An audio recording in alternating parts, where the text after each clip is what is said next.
Good afternoon and welcome to the South Campus of Macomb Community College for today's Eastern Conference doubleheader featuring the visiting Jackson Jets and your Macomb Monarchs.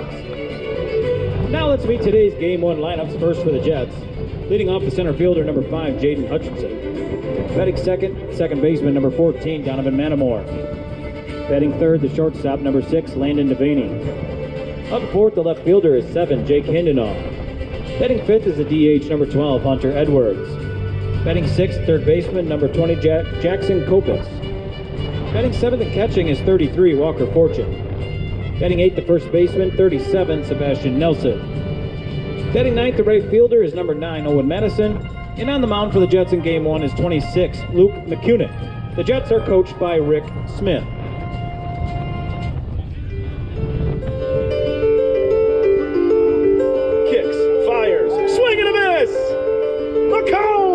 Has won their first conference championship since 1995. The dog pile ensues. This one's got some carry. Zimmerman looking up. That's gone. Gonna ground ball to third. Miller fields.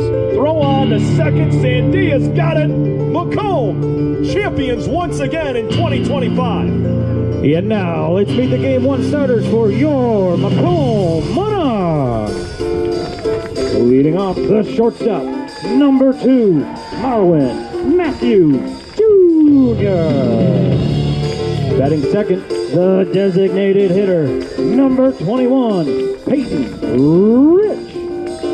Batting third, the right fielder, number 5, Zach Grundy. Batting cleanup and at third base is number 8, Aiden Miller. Batting fifth, the catcher, number 38, Evan Morrison. Batting sixth, the first baseman, number 24, Buster Diebel. Batting seventh and patrolling center field is 34, Lachlan Stubb. Batting eighth, the left fielder, number 20, Zito. Batting ninth and playing second base, number 50, Brett Leonard. And your Game 1 starting pitcher, wearing number 13, Jonathan Milligan. The Monarchs head coach in his first season is Nick Caruso.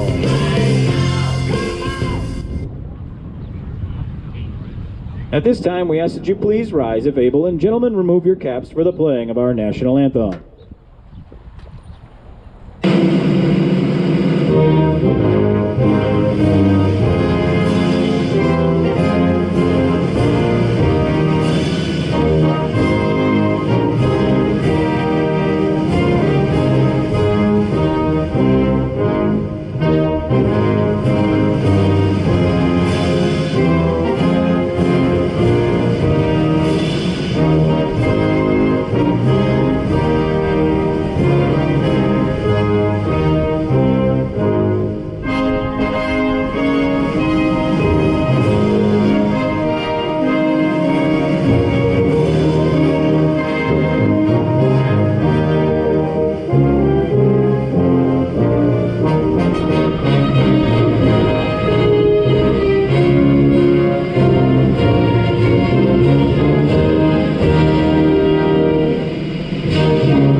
it's a beautiful day for baseball in Macomb. Matt Merrifield joined alongside Tom Cavanaugh here on the Monarchs Athletic Network as we get set for a key series, 4 games over this weekend, starting off with 2 this afternoon in a double header between the Macomb Monarchs and the Jackson College Jets.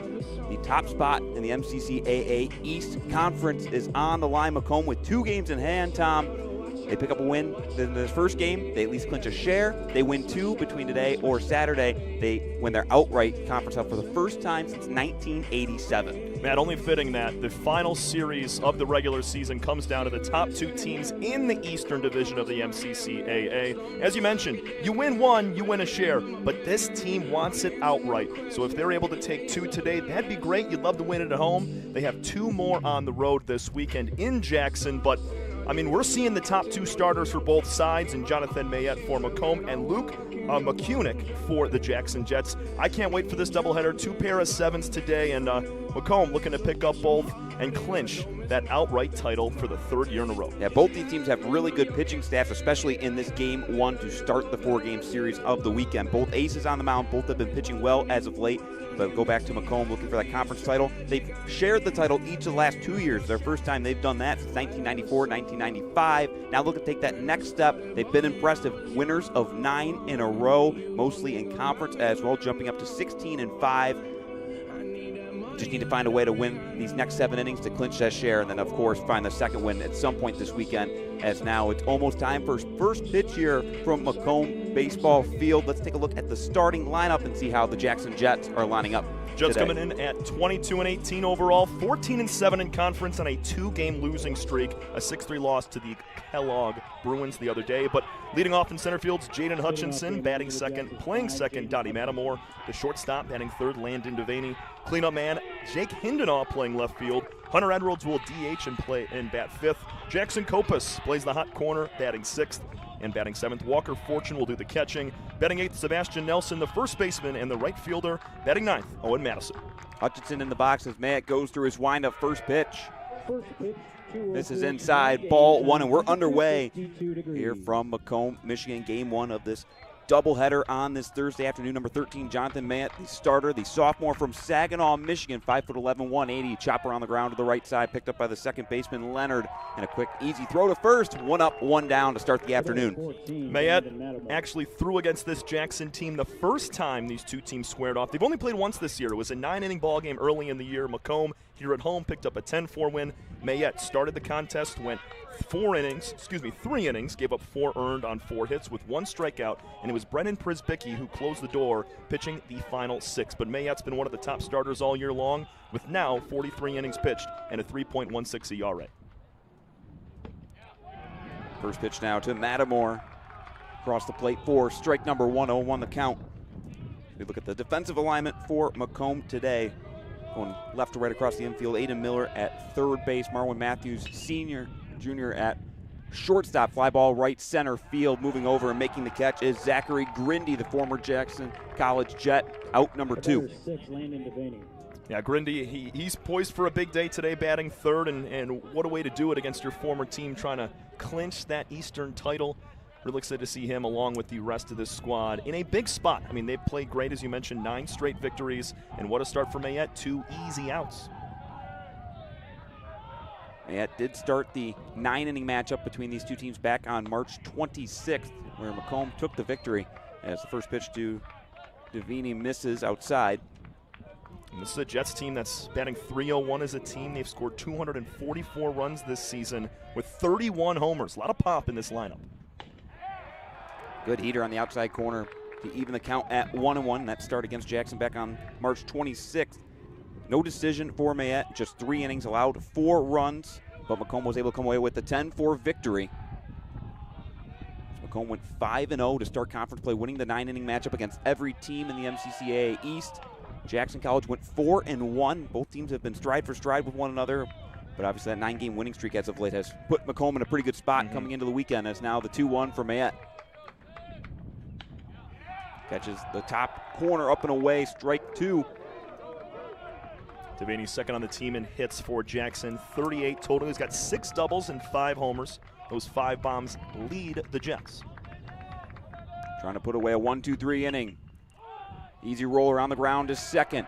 Easy sidearm toss from Leonard to Debo. 3 up, 3 down to start the top of the first for Jonathan Mayette.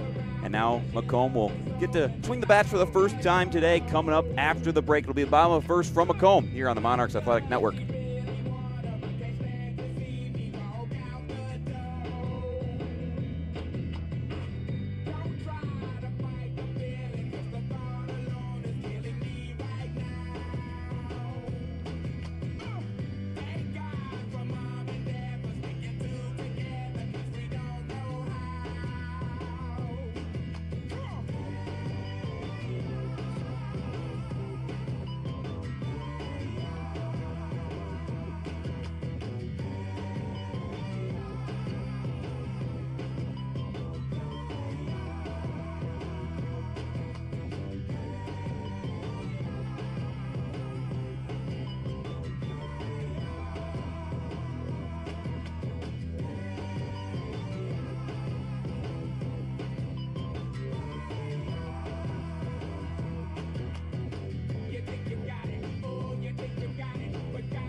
Y'all don't want to hear me, you just want to dance.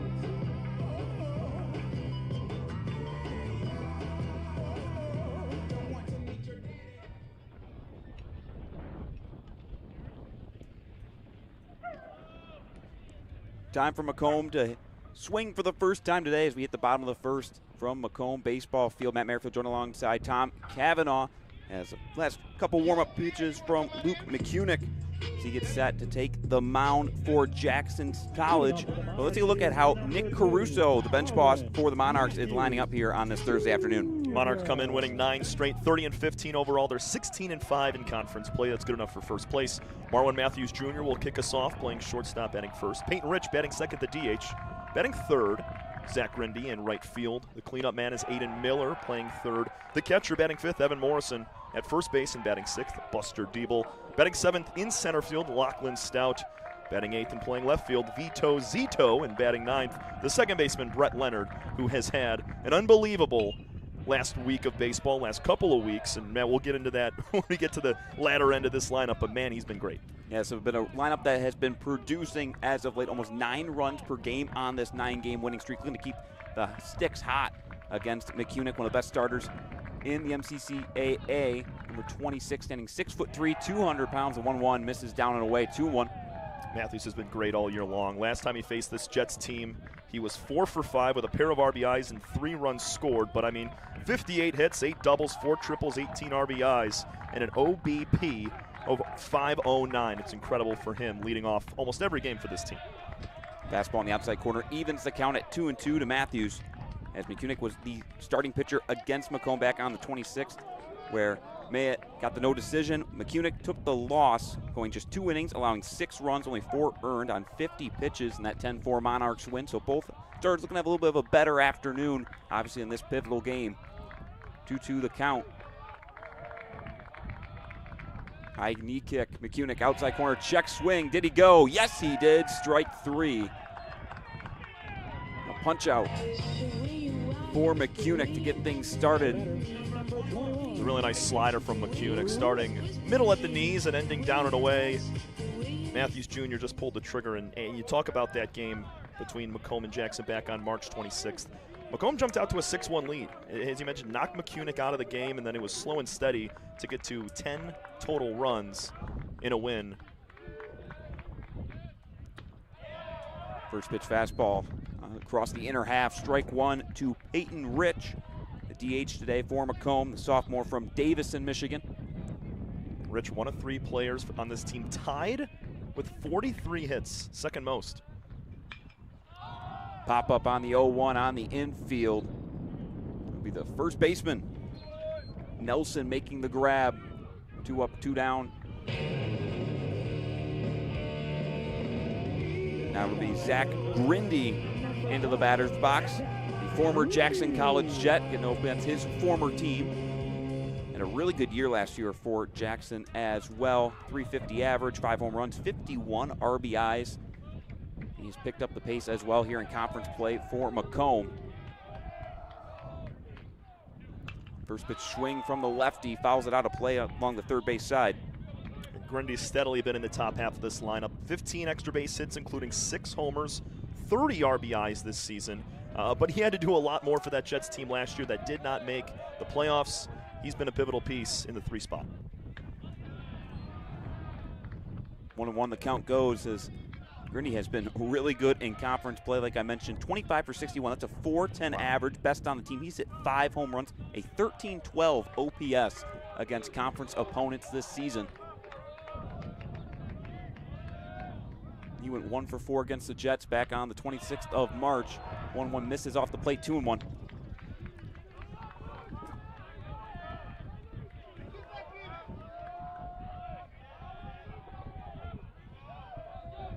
It's a Jacksonville College team that has been very good these last couple years. Shared the conference title 2 seasons ago with Macomb, and then eventually eliminated the Monarchs in the opening round of the regional tournament.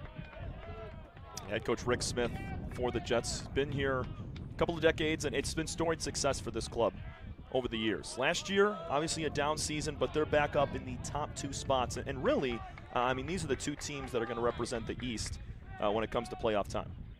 2-2 sawed off out of play. Still battling at 2-2 between Grindy and McCunick. Coach Rick Smith, 13th year at the helm of Jackson College. He's been spending over 30 years in the MCCAA between his time with Jackson College, also attended and then was the coach at SC4 for a long time before taking his talents to the Jets. 2-2 breaking ball, little roller to first base, going down to field it is Nelson. He'll take it himself to the bag. 3 unassisted for the 3-up, 3-down inning for McCunick on the bump, as we are scoreless after 1 frame from Macomb between the Monarchs and the Jets. Don't go anywhere. Top of the second coming up after this.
Jake Hindenaw leading things off for Jackson College, the 4-hole hitter, the sophomore for the Jets, followed by Hunter Edwards and Jackson Copas due up for JC as we start the top of the second. Still scoreless between Macomb and Jackson.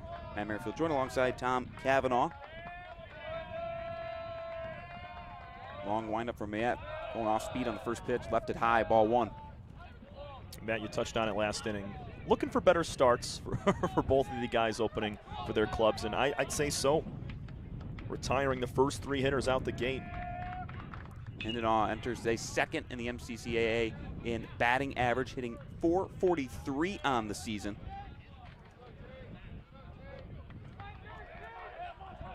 He's been their best. I mean, 47 hits and 106 at-bats. It does not get much better. 14 doubles as well. 2-1 as Mayette falls behind in the count. Trying to pick up a crucial out to start off this inning before the middle of the order comes through for JC. Hunter Edwards, the freshman, in the on-deck circle. He's hitting .392 as good pitch across the plate. Cavanaugh didn't like the call. That'll even the count at 2-2. That wind as well, moving strong right to left across your screen as you see the American flag out in right field. It's going to be coming into those left-handed hitters and anything outside. Breaking ball, caught him looking, strike 3. Batters 12, Matt Hunter Edwards. with his first K of the day. And Cavanaugh just watches it go by, 1 out to start the top of the second. That's a nasty off-speed to freeze the cleanup hitter. Mayette's been stellar all year long when it comes to control. That's his 42nd strikeout of the season to just 12 walks. That is incredible. These are two teams that have had really good pitching staffs. Expect a pitcher's duel this afternoon. These are the two best team ERAs in the East in conference play so far, and both are top 4 in the entirety of the MCCAA. Head 0-1, Mayette back through the windup. Foul down the right field side, out of play. 0-2, Mayette pulls ahead. Jonathan's coming off his best start of the season. He threw a complete game against SC4 back on April 23rd. Nearly had himself a complete game shutout. Gave up 1 earned on 5 hits with 6 punch-outs. He's hit 9 Ks twice this season. That's his career high. And he struck out 12 combined between his last 2 outings. 0-2. Tried to get Edwards to chase, but he lays off. Edwards, another guy in the upper echelon of this team. Just a tick under 30 hits. 10 extra base hits, though, with 4 homers and 6 doubles. Another waste pitch down and away in the left-handed batter's box. Edwards doesn't give at it. 2-2.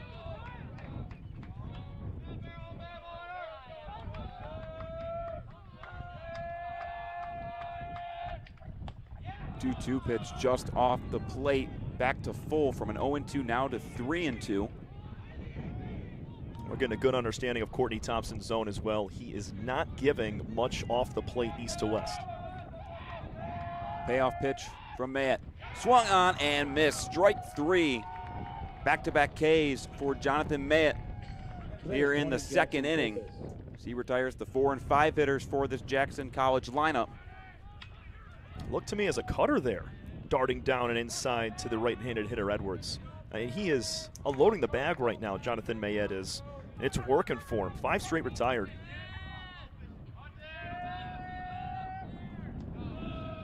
First pitch to Jackson Kopus, misses low and away. What a job by Mayette there. Head 0-2, attacked early in the count, fell behind trying to give him a chase, and then 3-2, he throws one over the plate, made him try to make contact. He couldn't keep up with that cutter. That two-seamer comes back in for strike number 1. Kopus, team leader in walks with 17. This is the guy you need at the plate if you're the Jets, if you're trying to scrap together a base runner in the first couple of innings. .395 on base percentage this season. 1-1, now 1-2. Healthy diet of fastballs for Jonathan Mayette in these first couple of innings. It's worked. 1 ball, 2 strikes, 2 outs here in the second. Breaking ball misses outside. And there's some life to those fastballs as well. I mean, he is not inducing much contact with the fastball early on, especially those last 2 strikeouts and more weak contact to boot. 2-2 popped up. They're going to run out of room. That sails out of play. That bat will continue for Jackson Kopus.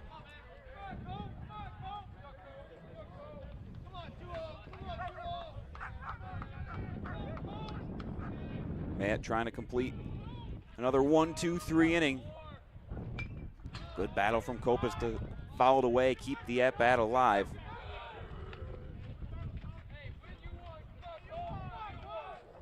And 20 pitches right now for Mayette. Right on schedule. But if you're the Jets, continue to foul pitches off and make him bring that pitch count up high. Ripped to third base, past the diving Miller down the line. Fair ball, rounding first, headed for second is Kopus. Matthews, the first man to it, throws in, but not in time. A sliding double for Jackson Kopus with 2 outs and 2 strikes here in the second. First hit of the day for either side with 2 outs in the top of the second inning. And wait on the off speed and just hooked it around that third base chalk past the glove of Miller. Great swing from Kopis and an opportunity for the Jets to strike first, as they did the first time these two teams played. Jackson scrapped one in the first, got up 1-0, and then it was 6 unanswered from the Monarchs. Now the backstop for Jackson College today, Walker Fortune.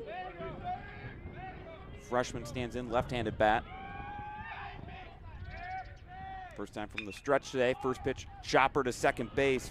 Leonard on to first in time. Good bounce back by Mayette. Not let the 2-out double come to anything. Still scoreless as we head to the bottom of the second here in Macomb on Macomb Monarchs Athletic Network.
Third baseman Aiden Miller leading off for Macomb in the bottom of the second. Scoreless ball game to this point between the top two teams in the MCCAA East Conference.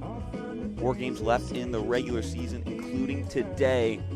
Not very often, Tommy, where you get the opportunity for the 2 best teams to be playing for the conference title coming down to the last weekend. Obviously, Macomb can put things away before we even get to Saturday, but they got to take care of business, and maybe this is the time for the offense to take out an early lead. Absolutely it is. I'm really happy that the final regular season conference set is between these two teams, only fitting being at the top of the conference. And if they're able to really pounce out to a strong start with a crooked number on the board in the first 2 or 3 innings, that can rattle some cages for the Jets.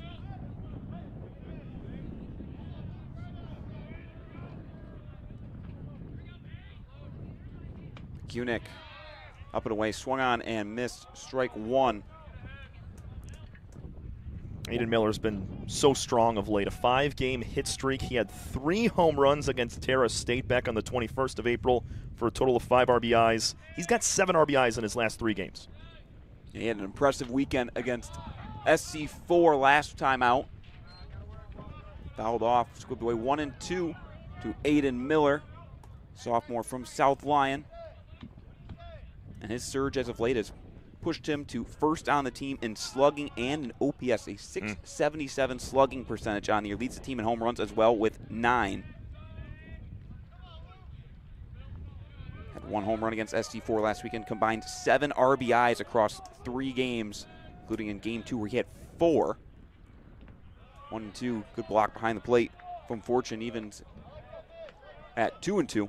I know we touched on the stats for Mayette of Macomb, but Luke Kunick has been stellar this year as well with a 4.06 ERA. He's punched out 46 batters, now 47, and 19 walks. So very strong when it comes to command as well alongside Mayette. Good battle from Aiden Miller to fill the count, 3-2, leading off this bottom half of the second.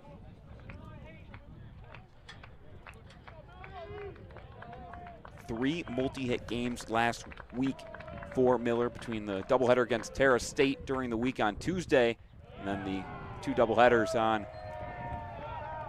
game against It's SC4 as the 3-2 misses. Ball 4. A good walk by Aiden Miller leading off the inning.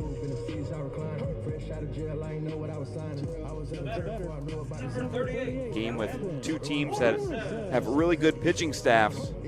Getting leadoff base runners on with nobody out is going to be crucial. Now, next step, Dom, is obviously getting those runners around. Yeah, Macomb, when they have runners in scoring position with less than 2 outs, they've been very good this year at executing and finding ways to scrap a couple across in those moments. McCunick trying to bounce back. Good start with the first pitch, fastball for a strike to Evan Morrison, freshman, graduated from Dakota High School in Macomb. Alma mater of Matt Merrifield, my partner. Go Cougars. 0-1 to Morrison. Sorry, go ahead. Down and in a little bit too far down, 1-1. I was going to give your alma mater some flowers as well. Morrison kind of single-handedly brought that Dakota team last year to a state title game.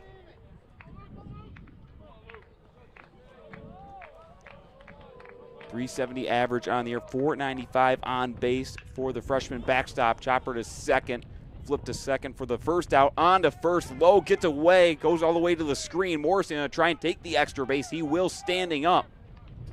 So almost a potential double play turns into a runner on second with 1 out as Miller was thrown out at second base.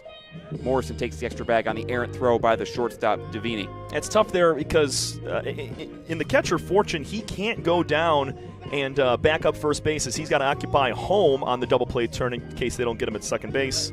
And Cam Sims will now come into pinch run for Morrison. So you got some speed on the base paths, and a base hit should score him with the outfield playing fairly deep.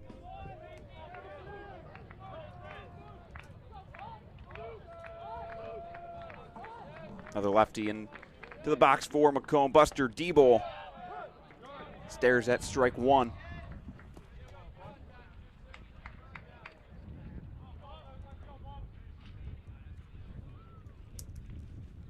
And Buster, the switch hitting first baseman, another productive year in his second season, .333 average with 43 hits, 8 doubles, and 3 pops. Diebel, another product of the Mac Red, attending Romeo High School. Former Bulldog. Driven in 39 runners. He's also drawn 35 walks, which is the highest mark on this Macomb lineup. By a wide margin, too. And Matt, when you look at this team, when it comes to walks to strikeouts, there are so many of these guys that have more base on balls than strikeouts. I mean, you look at Matthews, he's +3. Rich is +4, +8 for Diebel with only 27 strikeouts and those 35 base on balls. Yeah, it's a team that has a very low strikeout rate and very high walk rate as well. 2-1 is fouled off. Now 2-2 to Buster Diebel. 1 out, runner on second in the bottom of the second. Still no score between the Jets and the Monarchs in game 1 of this doubleheader on this Thursday afternoon in Macomb. It's an interesting matchup, especially with a guy in McCunick that is approaching 50 strikeouts on the season in just over 40 innings, and with Macomb not being a team that strikes out much.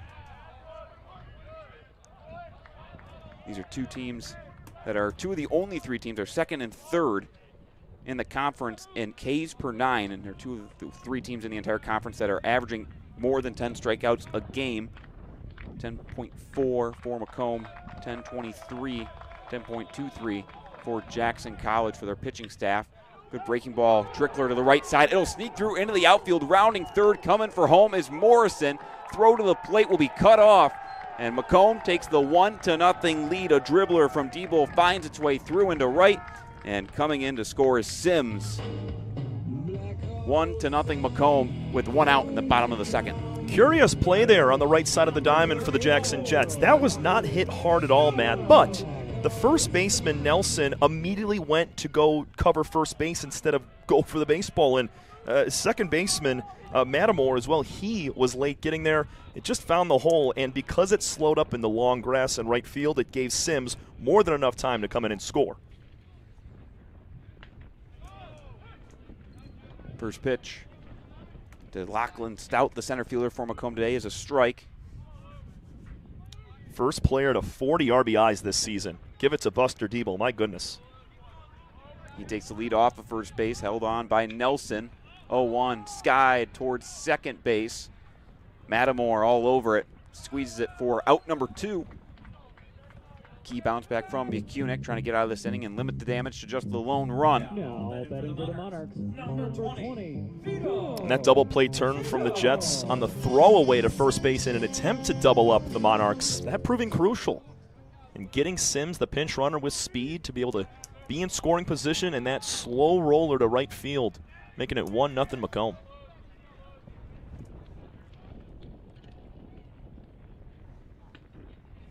Check swing from Zito on his first pitch. Home plate umpire Courtney Thompson says he went around 0-1. Got Courtney Thompson behind the plate today, and then Terry Frazier out in the field. Scorcher to second base off a hop, gloved, and on to first for the out. Nice play by Matamore to squeeze it and retire the side in the bottom of the second. But Macomb takes the first lead of the game, 1-0 off the Buster Debo RBI single, as Macomb leads 1-0 as we head to the third here on the Macomb Monarchs Athletic Network.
Leading off for the Jets is 37, Sebastian Nelson.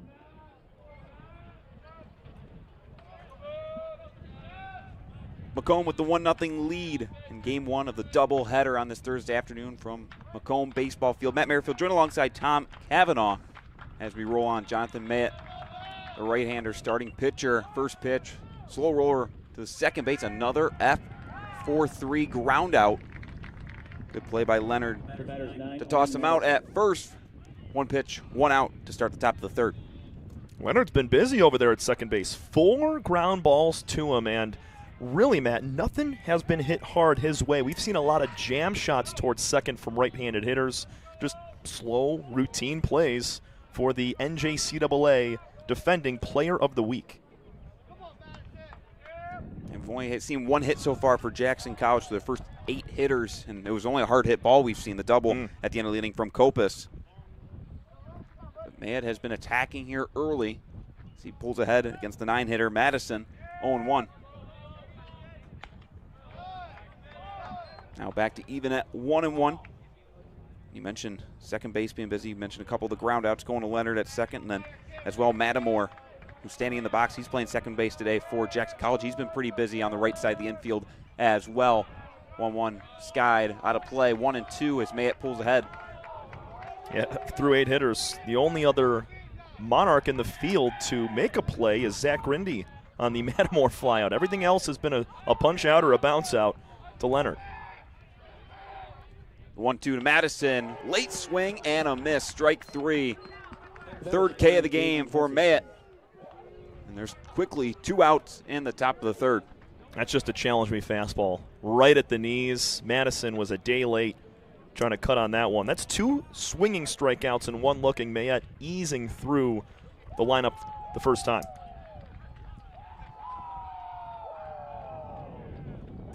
Now the sophomore trying to complete another shutout inning in the top of the third. Pretty good start to this afternoon. He's picked it up towards the end of the season, and that's going to bode well for this team come playoff time. He's already got the 3 Ks today, no walks to this point. Entering today is strikeout to walk ratio, which is always important when you're looking at for a pitcher, no matter the sample size. 3.5 strikeouts for every walk he allows. Wow. That's a pretty good mark, but pretty much everybody on this Macomb staff has had a really good year. Przybicki, the number 2 starter for this Macomb team, has had a good year as well. And I mean, there's a reason why Macomb's sitting at the top of the East standings coming into the final weekend. 0-1 to Hutchinson. Watches it miss up and away. Yeah, this is a team over the last 2 seasons previous. They were more dominant offensively than they were on the bump. I mean, they had a ton of power. It's kind of flip-flop this year, and the pitching staff has been awesome. 1-1, back up the middle. Marwin Matthews fields it to his glove side, lost his balance. Throw is late as Hutchinson beats it down the line. An infield single with 2 out in the 3rd to keep the inning alive for the Jets. Really tough play for Matthews Jr. as he was ranging onto the outfield grass, and obviously a little bit late getting to it there, but it was a little bit of a double clutch when he got tripped up there, and it was just enough for Hutchinson to reach. And we've seen a couple times even in warm-ups when we were watching earlier, out at the shortstop, a couple guys from Jackson and from Macomb having a little bit of trouble with their footing on the move. Hutchinson, the center fielder, flying down the line. Would have been a tough play to give him, even if Matthews had his footing underneath him. An infield single for Jackson. Yeah, Marwin might have clipped the lip of the outfield grass. It's not significant, not a huge lip there, but just enough to maybe clip up a spike. Now it's Donovan Matamore, 2-hitter. Flew out to right field to Zach Grindy back in the top of the 1st. Pickoff attempt to try and catch Hutchinson sleeping. It's unsuccessful from Mayette. From the belt, 0-1. Fastball off the plate, 1-1.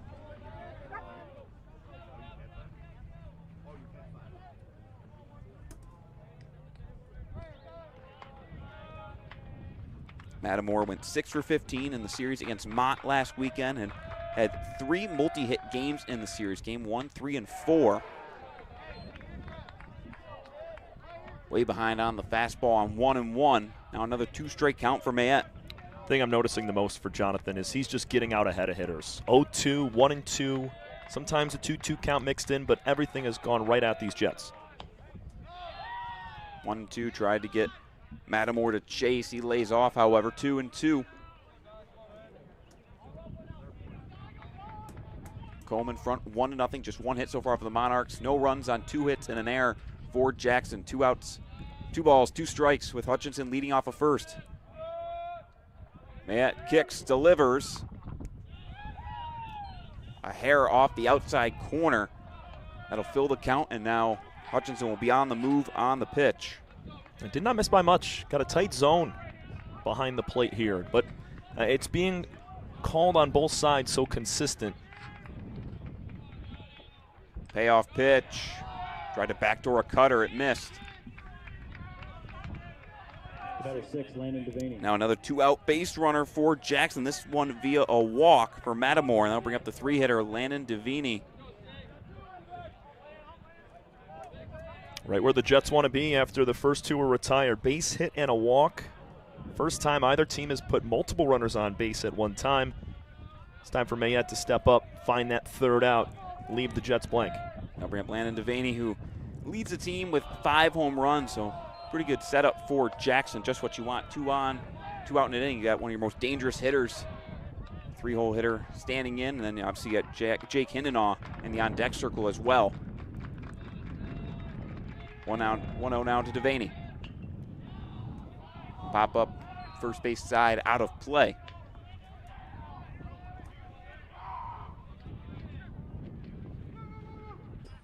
Like to see Mayette go with that slider down and away, especially on a 1-1 count here. Try to get Devaney to fish. 1-1 fastball. Out of control, up. Hitters count now 2-1 for Devaney. Outfield really deep for Macomb all the way around as well. Base hit should score Hutchinson, who's got some speed down there at second. Hutchinson leads off his second base. No one holding him on. 2-1 count moves to 3-1. Now a test for Mayette. tries to tightrope out of this third inning, still unscathed to this point, 1-0, Macomb in front. 3-1 pitch, fastball up above the zone, ball 4, and that will load the bases. We'll have a mound visit here with 2 outs in this third inning. Yeah, the Jets posed some issues for Mayette the last time that he faced this squad. As we mentioned, just 3 innings pitched, 4 earned on 4 hits with just 1 strikeout, so he's ahead of the curve when it comes to strikeouts. But this is as far as he went back in March when these two teams faced off. Great opportunity for the Jets, but head coach Nick Caruso out there to calm down his #1 starter and try to put a bookend here to the top of the third inning and strand 3. And as if bases loaded with 2 outs isn't tough enough, it'll be Jake Hindenaugh, the sophomore, in the batter's box for Jackson College. Leads the team in almost every offensive category other than long balls. He's got 26 RBIs, 443 average, 1183 OPS. One of the most dangerous hitters in the entire conference across the Michigan JUCO landscape. He's got an opportunity to turn this game on its head. First pitch, fastball outside corner, that's a strike. It's a great bounce back pitch after back-to-back walks. And the thing that bodes well for Macomb is also Hindenaugh leads the team in strikeouts with 27 after going down looking back in the second. Mayette working out of the windup with the bases juiced. And the 0-1 is fouled away. Not the best hack at it by Hindenaugh on an 0-1 pitch. Now he's in the 0-2 hole. See if Mayette can work out of it. Seeing a lot of late swings from these Jets as well on those foul outs. 0-2 pitch, Mayette, swing and a miss. Stranding the bases loaded, Mayette gets out of his own jam and keeps Macomb in front 1-0 here in the third on the Macomb Monarchs Network.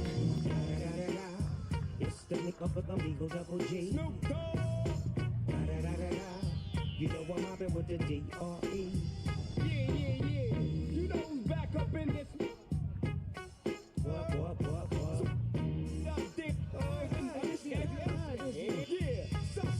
Top dog, light 'em up, burn it. DPGC, man, turn it. CPT, LBC, yeah, we hooking back up. And when they bang this in the club, baby, you got to get up. Thug. Yeah, they giving it up. Low life, yo life, boy, we living it up. Taking chances while we dancing in the party for sure. Slip my when she got in the back door. Looking at me strange, but you know I don't care. Step up in this, just a swinging my. I'm talking, walk if you're down with the sick. Take up with some and take this on this jet out of town. Put it down for the father of rap. And if you get cracked, jet your trap. Come back, get back. That's the part of success. If you believe in the ass, you'll be relieving the stress.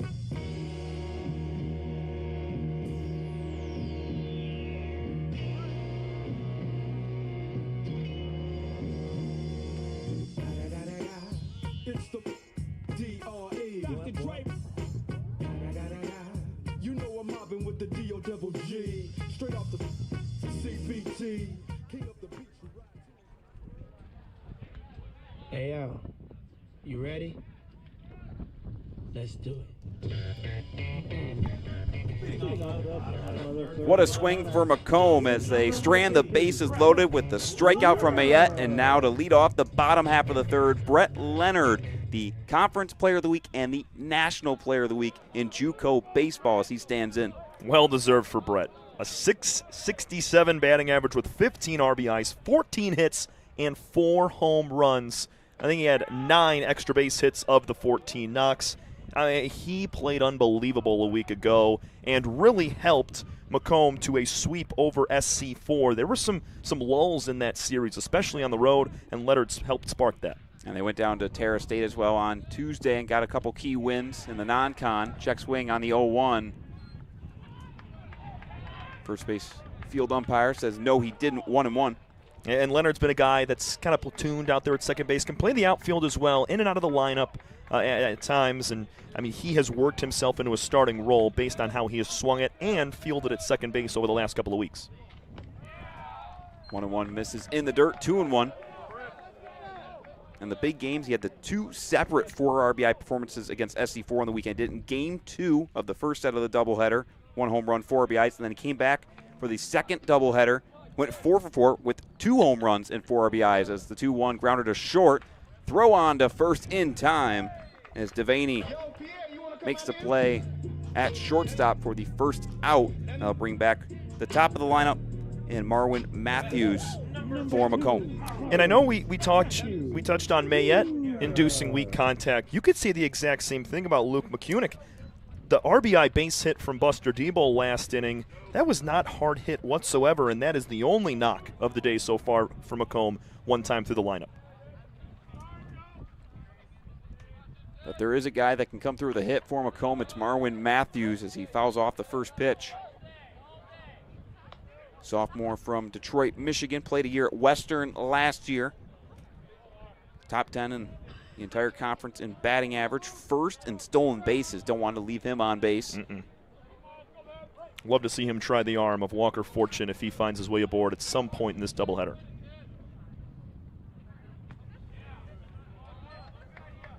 Good take by Marwin Matthews Jr. to take and bring the count to 1-1. He's staring down all MCCAA honors, is Marwin. He's playing in his 43rd game. He started 41 of them. And, I mean, just the bell cow for this team in the leadoff spot, finding his way on every day. He's got 58 hits, 8 of which are doubles, 4 triples, which leads the team. But even if it is just a single, he can turn it into extra bases simply by how stellar he is on the base path. 35 stolen bases on 40 attempts this year.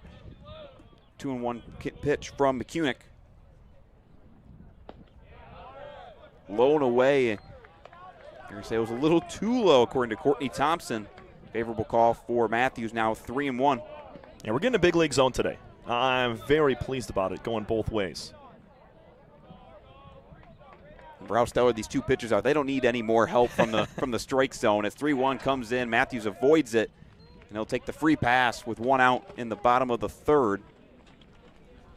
Second walk for McCunick. Walked Miller to lead off the 2nd, and a run ended up coming around to score. Macomb trying to follow up what they did in the second half of the leadoff man aboard via the free pass. Peyton Rich back in after popping out first time up.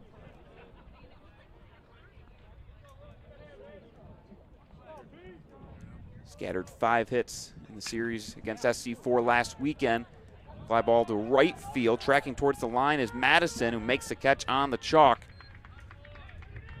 Quickly gets it back into the infield. 2 outs and 1 on for the Monarchs as Zach Grindy comes up to the plate. And no real opportunity there for Matthews to try to get in scoring position with a stolen base as Rich attacked the first pitch. That was a really nice play from Madison in right field. He had to run a long way to get there and make the underhand grab.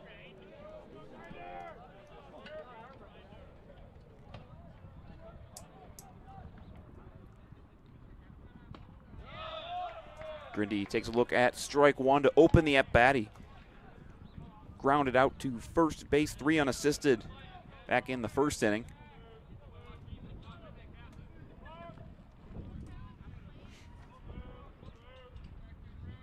Sebastian Nelson holding on Matthews at first. Pickoff attempt.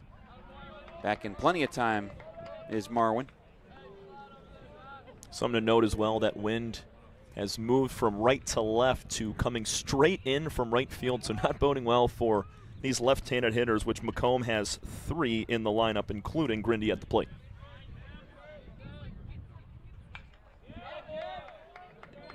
Grindy takes a hack at the 0-1.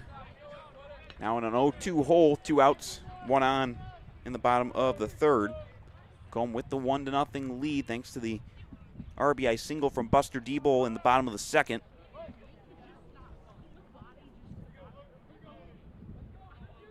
Matthews continues to grow that lead off of first. 0-2, breaking ball in the dirt. Good block by Fortune behind the plate. Very well done. That was spiked hard and right into the chest protector. Is Fortune able to deaden the baseball right in front and keep Matthews where he is. Hasn't even attempted yet. He's tried 40 times. He's been successful 35 as another pickoff. Back in easy is Marwin Matthews.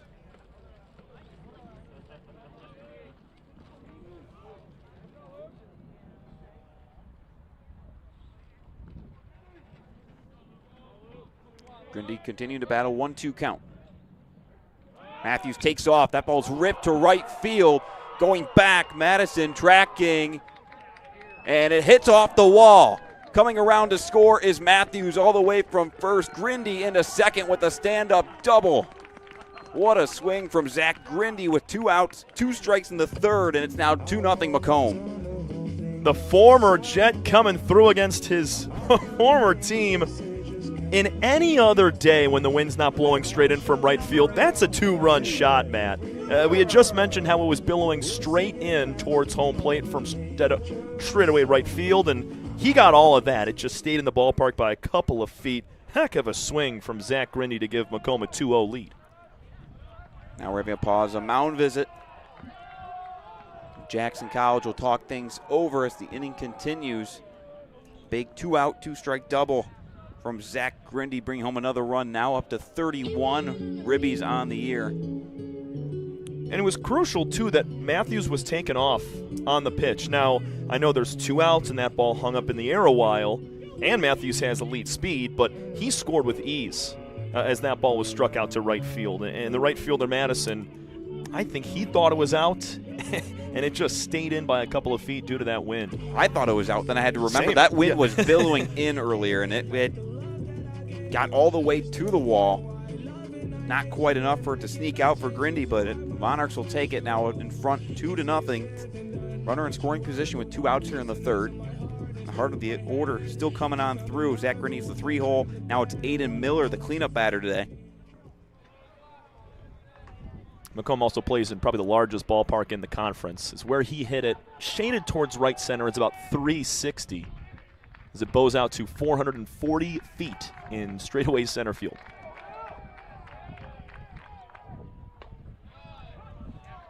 Off-speed pitch to start off. Aiden Miller across for a strike. Now they're looking to keep the inning going. He led off the second with a walk. For his only plate appearance so far today.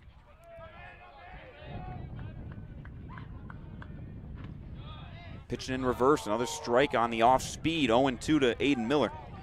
That swing from Grindy hopefully sparks this team to catch some more barrels. We mentioned prior to that swing from Zach, nothing really hard hit all day long.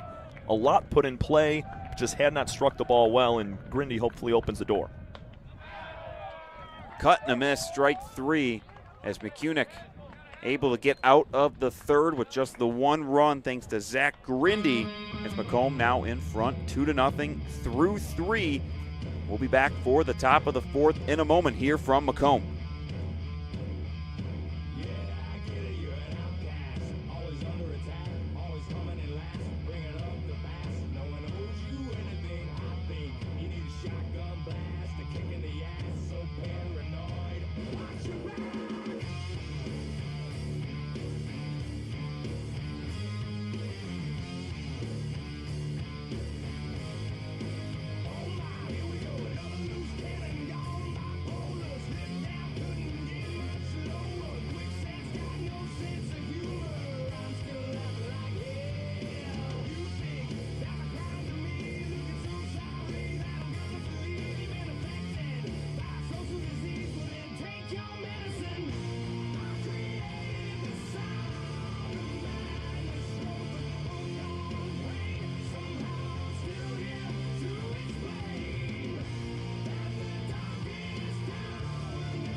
Leading off for the Jets is number 12, Hunter Edwards.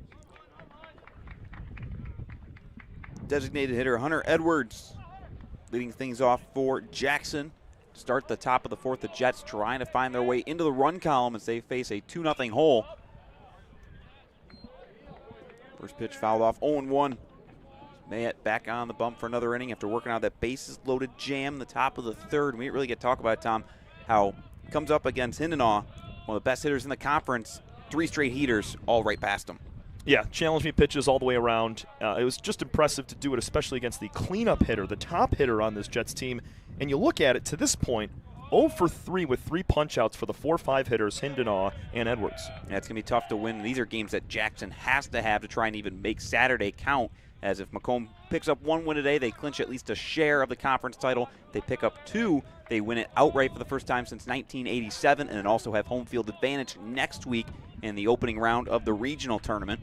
Now, whether it's Jackson College or it's Henry Ford, Macomb plays next week, as Macomb has already clinched at least a spot, playing next Thursday and potentially Friday.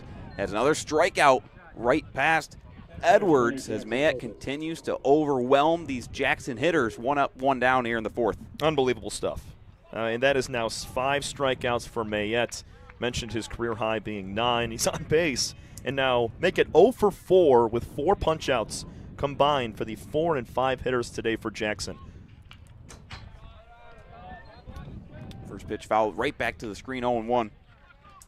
To Jackson Copas, the first player to get a hit today at a double past the third baseman Miller back in the second inning. Nothing came of it, however. This is a high chopper to short. Matthews catches it cleanly across the diamond and in time to D-Bowl. Quick out number 2 for Mayette. Nobody on, 2 gone in the fourth. He's working efficiently. Mayette just a tick under 60 pitches through 3 2/3, and a very fortunate hop for Matthews as he came in, charged it well, and threw a strike over to D-Bowl.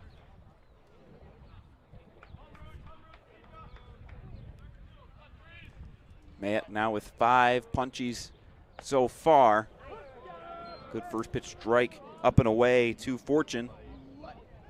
And the arm side run from Mayette is deadly, especially against left-handed hitters. That started at the letter's middle and ended up and away. And he's been effective. He's got the cut fastball that's been good today. He's got the 2-seamer, and then he's still got the 4-seamer that he can overwhelm you with, plus the breaking ball that he's been able to show off at times. 1-1. 4-seamer misses. 2-1. Yeah, to this point, Jets have just not gotten that front foot down and been on time with Mayette's fastball. Either the 2-seamer or that 4-seam fastball. 5 strikeouts, 2 walks, and 2 hits. The stat line for Mayette today. Easy pop-up on the infield towards the third base side. Miller on the grass coming in and squeezes it in the glove. 1-2-3 inning for Mayette. And Macomb will have the chance to go back on offense and stretch out this 2-0 lead headed to the home half of the fourth here on the Monarchs Athletic Network. Back home smoking legal. I got more slaps than the Beatles. Running on diesel, dog. Playing with my name, this lethal, dog. Don Corleone. Trust me, at the top it isn't lonely. Everybody acting like they know me, dog. Don't just say it down, you gotta show me. You gotta bring the clip back empties. You asked to see the ball, so they sent me, dog. I just broke her off with a 10-piece, dog. There ain't nothing, I'm just being friendly, dog. It's just a little 10-piece for it, just to blow it in the mall. Doesn't mean that we involved. I just put a Richard on the card. I ain't going playing ball, but I'll show you how to gotta do it. If you really wanna fall till you fall when you're back against the wall, and a bunch of need you to go away. Still going bad on them anyway. Saw you last night, but did it all day. Yeah, a lot of murk caught me in a hard way. Got a sticky and I keep it at my dog's place. Girl, I left you love it magic, not it's all shade. Still going bad on you anyway. Whoa, whoa, whoa, whoa. I can feel like 80 rats in my Marius. Don't you lie. Leading off for the Monarchs is number 38, It's 5, 6, and 7 due up for Macomb here in the bottom of the fourth. Evan Morrison, the catcher, stands in. Came around to the opening run back in the second inning after reaching on a fielder's choice, was able to advance to second on a throwing error.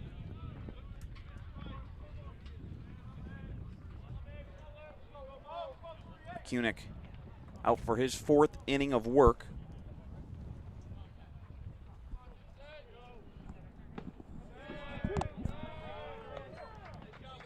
Quickly ahead, McCunick 0-2 on Morrison. I believe the difference so far today has been the pair of leadoff walks that McCunick has kicked off the second and third innings with. And when you have leadoff batters aboard or runners on with just one out, especially against this Macomb team, they are going to make you pay, whether it be errors, walks. Those are going to lead to runs. Yeah, and this is a Macomb lineup that's been able to muck up the stat line for McCunick so far through 3 innings. 49 pitches, 2 hits allowed, 2 walks, 2 runs, 1 of which was earned, and then the 2 strikeouts. So a solid day, but they're making McCunick work for it the entire way. Check swing on the 1-2, and they say he went around strike 3. Morrison down on strikes. So McCunick picks up where he left off, a strikeout to end the third, and gets one swinging to start the bottom of the fourth. Besides that swing from Grindy, I keep mentioning it, not a ton has been hit hard for Macomb or Jackson. And this has just been a quiet game. I know it's a little bit colder, but I mean, these guys play in Michigan in the months of April and early May, and they should be used to it. Another first pitch strike to pull ahead of Buster Diebel, the man responsible for the opening RBI.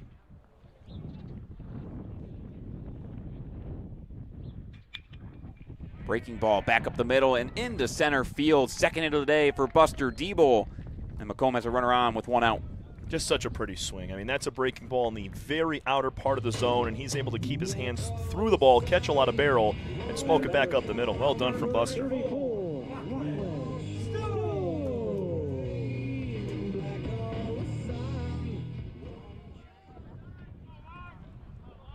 Love to see Lachlan get into a baseball. 9 homers, tied for the team lead alongside Miller. 7 doubles, 4 triples, tons of pop from the right side here. McCunick tried to catch the inside corner with a cutter, missed just in. 1-0 to Lachlan Stout. Stout comes in today. He has struck out the most times of anybody on Macomb's team this year so far with 31, but he's been really good as of late, bringing that strikeout rate down just 6 times in his last 13 games, as he is now even at 1-1 after the foul ball. So in the last 13 games, he's had 45 plate appearances. That's a strikeout rate of 13%, which is really good. Average strikeout rate's about 16, 17%. Good eye there on the 1-1, now 2-1. Key take to pull ahead in the count. That runner on first and 1 away. Macomb looking to increase their 2-0 advantage over Jackson College.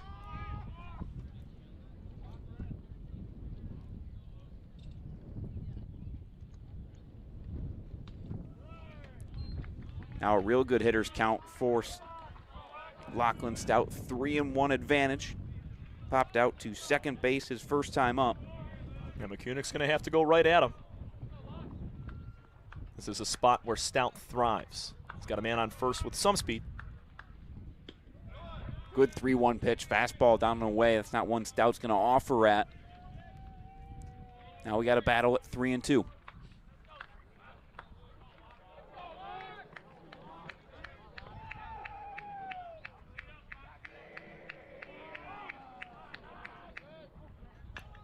Three-2 dribbler, but off the foot of Stout, foul ball. The at-bat will continue. It's a real tough pitch to lay off. Bottom of the zone at the knees. Could have grabbed the very bottom. Looked like a fastball just below the knees, but Stout staying alive. Speaking to the point that you mentioned, that strikeout rate being very low in his last several games.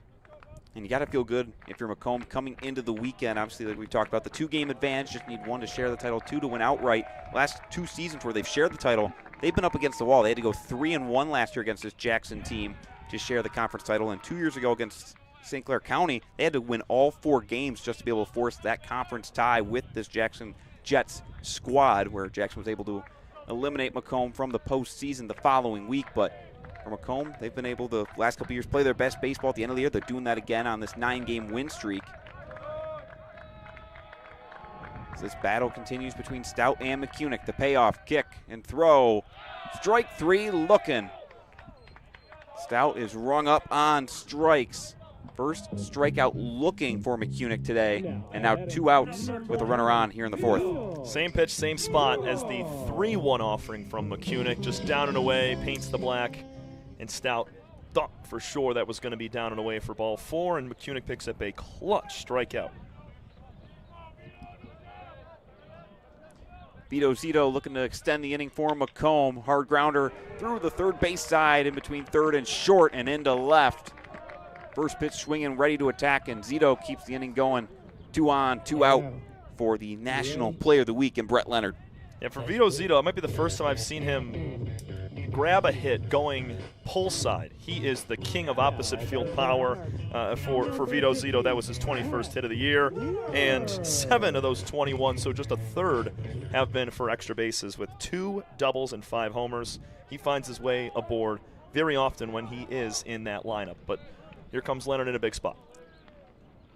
This is the guy Macomb wants up. A first pitch, slow chopper to second, and Matamore tosses him out.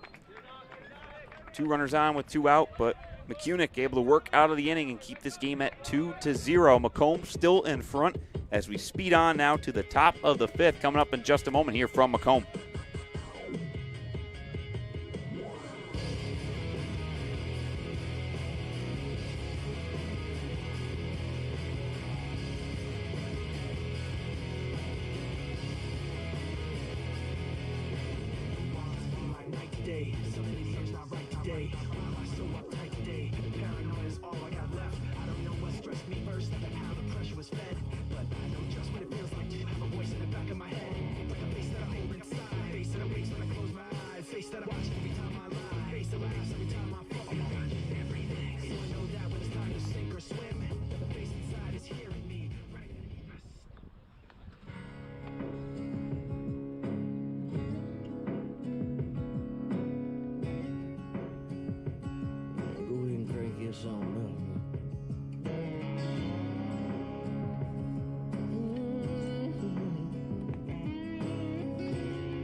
Spitting, hunting, and fishing, stone cold country by the grace of God.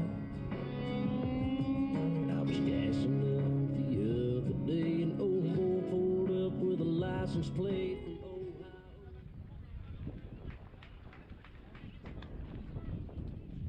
Leading off for the Jets is 37, Sebastian Nelson.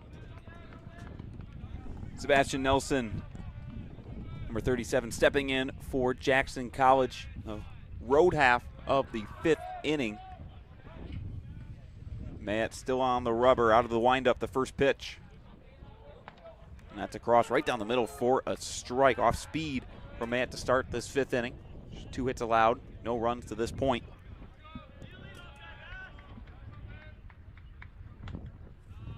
Right at back door, a 2-seamer. Can't catch the corner, 1-1. Matt's right on pace. That was just his 62nd pitch of the game as he delves into the 5th inning.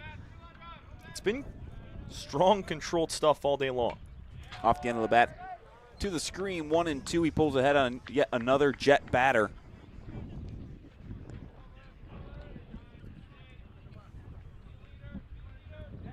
Matt's been really good in conference play through 6 outings. He's got a 4-1 record as the 1-2 is wasted away. 33 innings, a whip of 1.18, an ERA of 3.00, 30 strikeouts in those 33 innings. Just 8 walks as well. Another 1-2 to Nelson. Behind on it again, but he stays alive. Count remains 1-2. He's really gotten a lot more time on the mound under head coach Nick Caruso in his first year. Just through 37 innings last year, he's already up into the mid-40s this season. 1-2, took an odd hop at first. Good snag by Diebel up the line. 3 unassisted. Out number 1 here in the 5th. Those cat-like reflexes over there by Diebel. Did not take the largest bounce in the world. Very advantageous for Macomb.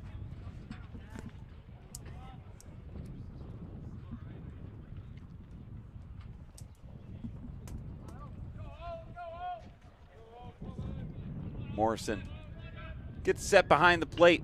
Matt delivers home, fouled off 0-1. Owen Madison, another strikeout victim. One of just 3 Jets to strike out. Both Hindenaw and Edwards in the middle of that lineup have punched out twice.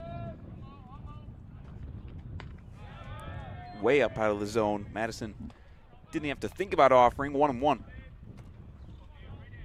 Ever since 3 straight base runners in the third, that base hit and pair of walks, it's been 5 straight retired for Mayette.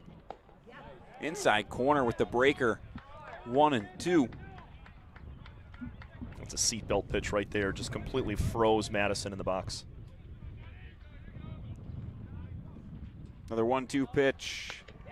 High fastball, and he can't catch up to it. Madison down on strikes for the second time today. Another K for Jonathan Mayett. 2 gone in the 5th. Really impressed with his location with 2 strikes on that fastball, because it does have a little bit of ride to it. And it gets up near the shoulders to these hitters. And any hitter will know when you throw a fastball high 80s, low 90s up at the letters, it's tough to get the hands around and make contact. 6 strikeouts now today for Mayett. 1-0 count to the leadoff man, Hutchinson, at the top of the order for the Jets now. The 3rd time through. 1-0 outside corner. Hutchinson can't make contact with it. 1-1. Matt, that's now 3 straight outings for Jonathan Mayett with 6 strikeouts. Very impressive stuff. Continue to roll on. Our spins off another breaking ball, fouled off. 1-2. 3rd time through the order. We'll see if Jackson can have any success. This is typically the time where things start to turn in favor of the offense, but man has continued to be a bulldog today. 1 ball, 2 strikes, quick pitch. Didn't do the high leg kick. Tried to make Nelson uncomfortable. Misses way off the plate. 2-2.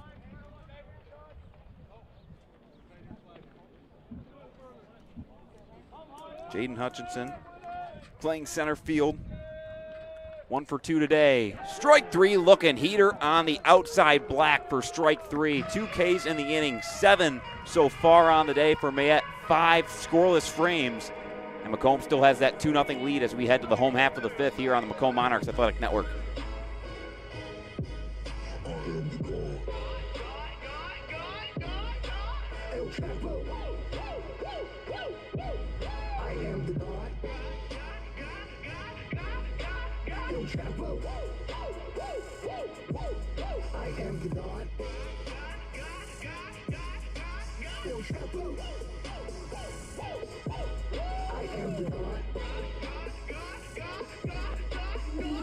Get the kilos, 50%. If you are not bilingual, get the fuck out of town before we rain town. Man, underground, how I came out. And you try to stop me, let it hang out, let it bang, let it rain out. Yo soy el Dios, you are Dios. I am the God. Chopped up on a Tuesday, while the club going up on Tuesday. This is doomsday, I can have Guadalupe come through and knock Donald Trump out his toupee. Now look at his brains all on the sidewalk. Tuck the 38 and jump on my skywalker. I'm rolling, shotgun Claudia Ochoa. I am the God. Walking through Sinaloa with the blood red Chuck Taylor's on, and you know when I show up, it's a squad full of killer squad, full of hit squad, full of niggas that'll pull up, let it bark on it. 106 shots park on it. The street sweeper with the whole block up, nose arc on it. 2 Glock 9s, 2 45s, 2 Desert Eagles, and they fly together side by side. No juego conmigo, tú sabes, amigo, no Tony matar a mi amigos y kilos, mi casa, su casa, cuida con el chico, tú quieres la placa, yo tengo perico. Ya te dije, el juego y fuego. I am the God.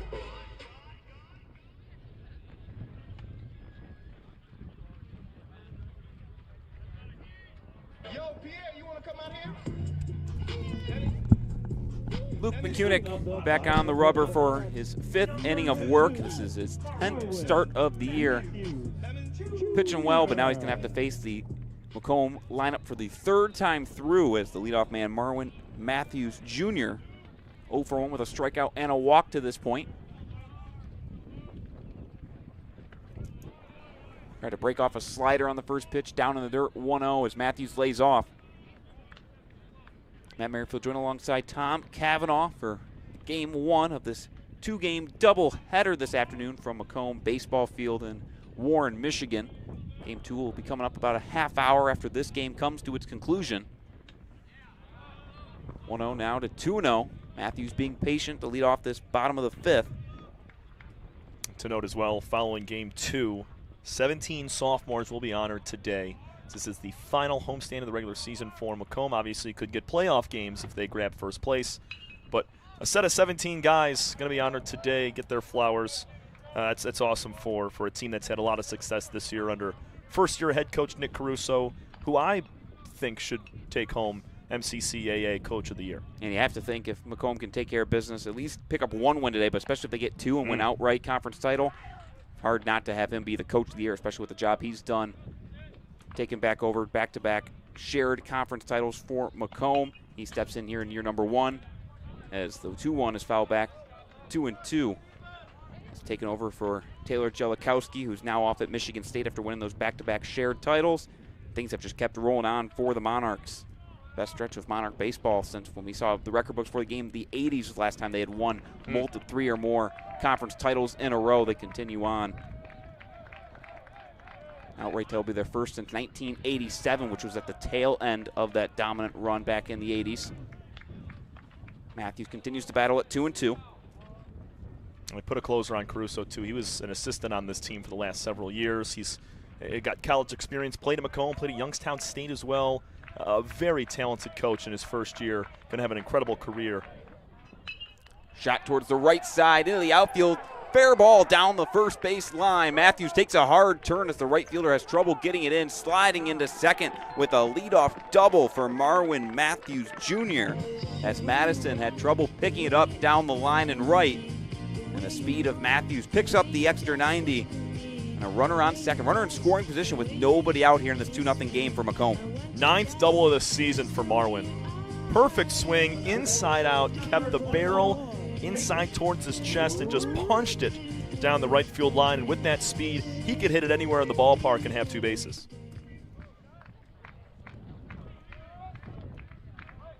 Now Peyton Rich with an opportunity to bring Matthews home. First pitch swing towards right center, tracking over Madison. This time will make the catch. Matthews took a step towards third, but retreats back to the bag. 1 out.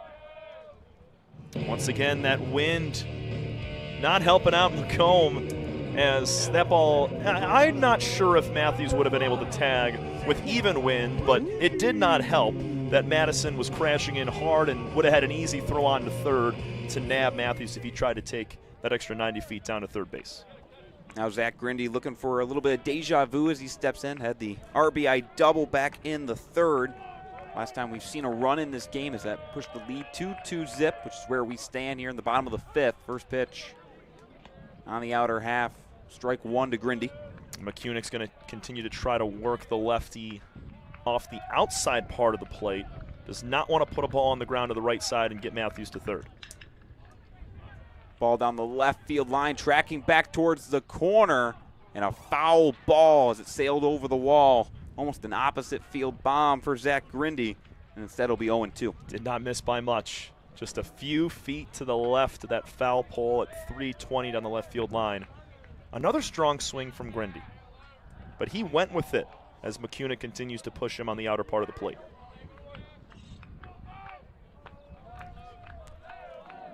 One ball, 2 strikes, 1 out. Bottom of the 5th. Matthews dancing off of second base after the leadoff double. Kick and deliver home. Good block by Fortune behind the plate.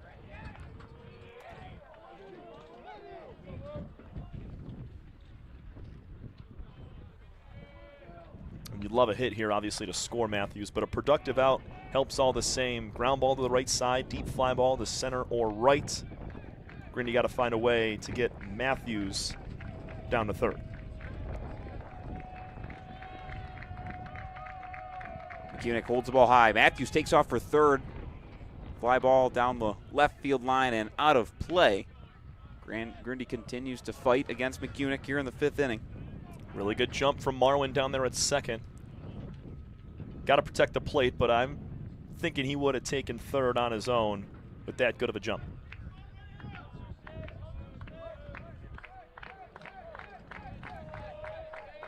Slight waggle from Grindy in the box. 1-2 outside, now even.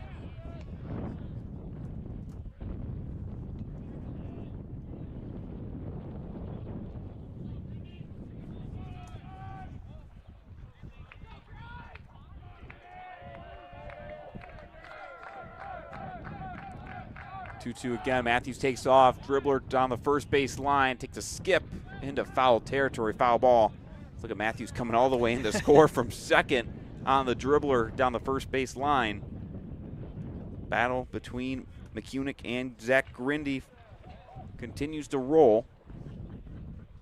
A little extra cardio for Matt Marwin right there. But, I mean, if this Jackson team has a strong idea of anybody on this Monarch team and how they swing it and their tendencies, it's Grindy. And yet he got the better of McCunick and the Jets last time up, hoping to do it again. 22 RBIs in conference play. The 2-2. Grindy, good take off the plate. 3-2. Off speed for Luke McCunick. Missing by just a tad. A better eye from the lefty Grindy. Trying to find his way aboard once again. Matthews leads off a second. Now the payoff pitch from McCunick. Left center field, working back to it is Hendenaugh, and he makes the catch on the run into the wall. Matthews tags to third. So Matthews will take the 90 feet up to third base now, 2 away in the inning. Good swing from Zach Grindy to the opposite field. But a nice play by Jake Hendenaugh to run over and make the grab. I was driven deep out to left field, and Hendenaugh, not the greatest route to it. He was tracking it for a minute and then really floated to the baseball towards the end of it and had to outreach that glove, make the catch, and bounce into the windscreen out in semi-left center field. That ball had a lot of tail to it off the bat from Grindy as well, which kind of fed into the glove of Hendenaugh. Now we have time as another mound visit for the Jets with 2 outs in the bottom of the 5th. 2-0 Macomb in front on 5 hits in this game. Can't imagine they're going to make a change here as Rick Smith, head coach for this Jets team, is coming out to meet with the infield. Looks like just a conversation. Nelson, the first baseman, going to wave off the bullpen arm that was jogging in. he assumed he was getting the call here with a runner on third and 2 outs in the 5th. My eyes don't deceive me. It looks like it's number 28, Cooper Cumberworth. It's tough to see those numbers from that far away. It's a number in the 20s. But either way, it looks like McCunick's going to try and work out of the jam himself. Currently 4 2/3 on 80 pitches, 5 hits allowed, 2 runs, 1 of which was earned, 2 walks, 4 Ks against this Macomb lineup. 21 batters faced. Trying to keep this game at 2-0 and hopes that the Jackson lineup can wake up in these final 2 innings of the 7-inning Game 1 doubleheader. First pitch swing, third base side and through into the outfield. Matthews trots home, and Aiden Miller improves the lead to 3-zip Monarchs with 2 outs in the 5th. In a big game, you want your big-time players coming through, and boy have they. The 3, 4, and 6 hitters all producing runs here, 1 apiece, and here comes Rick Smith for the Jets, and this time they're going to make the call. So now there's going to be a pitching change for the Jets as McCunick's day is over. 4 2/3, 6 hits allowed, 3 runs, 2 of which earned, 2 walks, 4 strikeouts on 81 pitches. And we're going to take a break here on the Monarchs Athletic Network while the new arm gets ready and warmed up on the bump. We'll be back in a moment as it's 3-0 Monarchs in the 5th.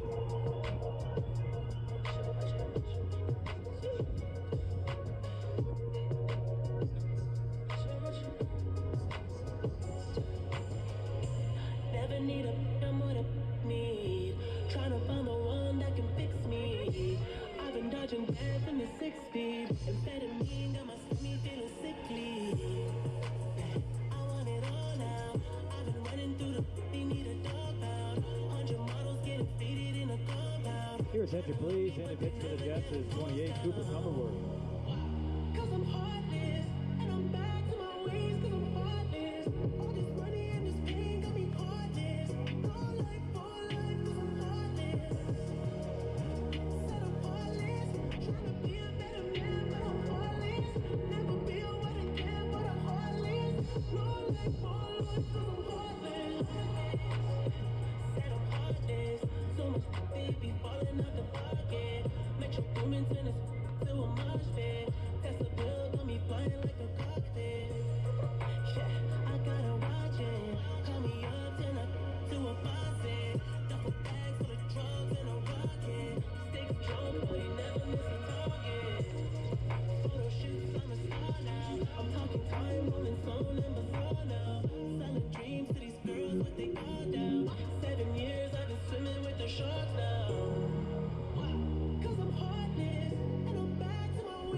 Welcome back to Macomb Baseball Field, bottom of the 5th, as a new pitcher comes on for Jackson College. Cooper Cumberworth, the right-hander, but quick reminder that Macomb Baseball is sponsored by Stewart Mechanical, a Michigan-based leader in commercial HVAC solutions built on teamwork, integrity, and performance. Stewart Mechanical delivers trusted mechanical solutions across Michigan and proudly supports Macomb Community College athletics. Learn more at stewart-mechanical.com.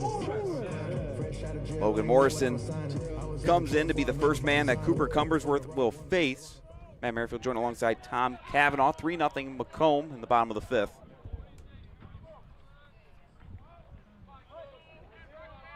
Runner on first and Aiden Miller, who just had the RBI single to chase McCunick from the game. First pitch from Cumberworth misses low for ball 1. For Miller, that's hit number 44 on the season, RBI number 32. And it extends his hitting streak to 6 games.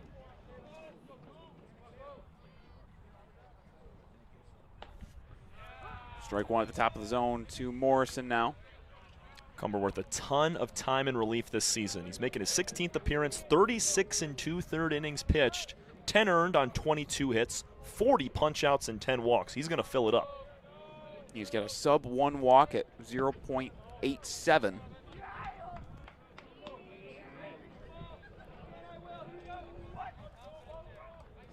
Morrison 0 for 2 today, reaching on a fielder's choice and later scoring, and went down swinging on strikes.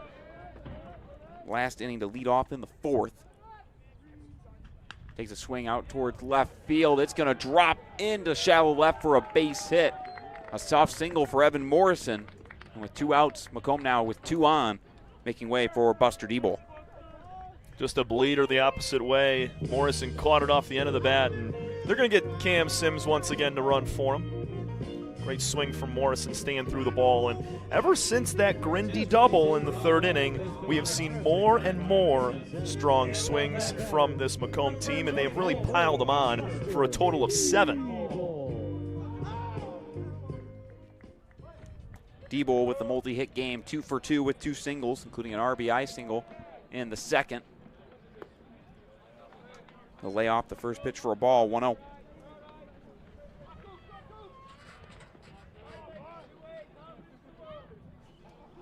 Diebel been swinging the bat really well as of late. Last week against SC4, 7 for 12. Had a hit in all 4 games against the Skippers.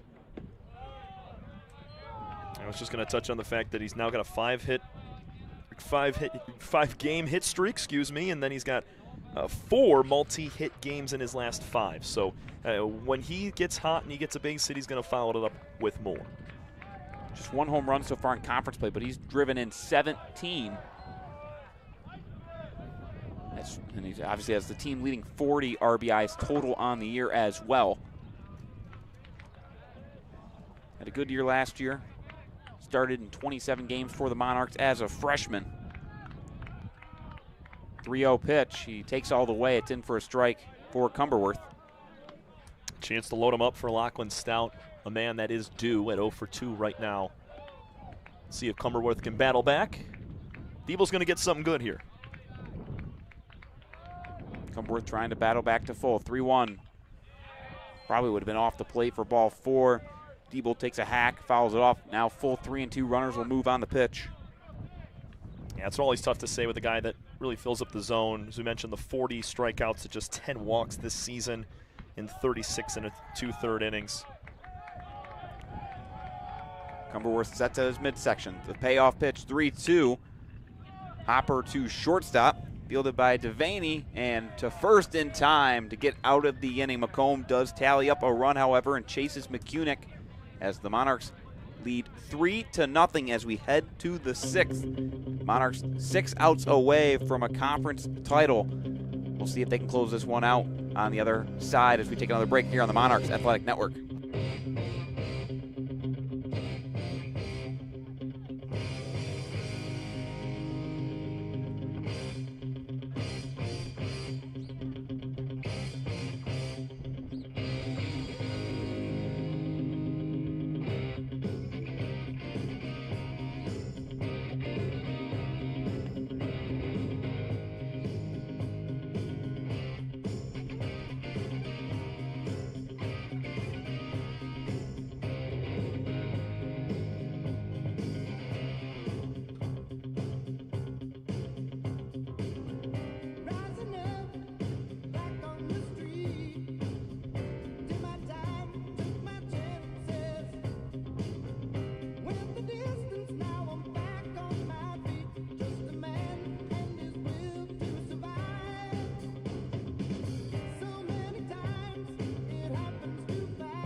At 76 pitches, Jonathan Matt back on the bump for his 6th inning of work.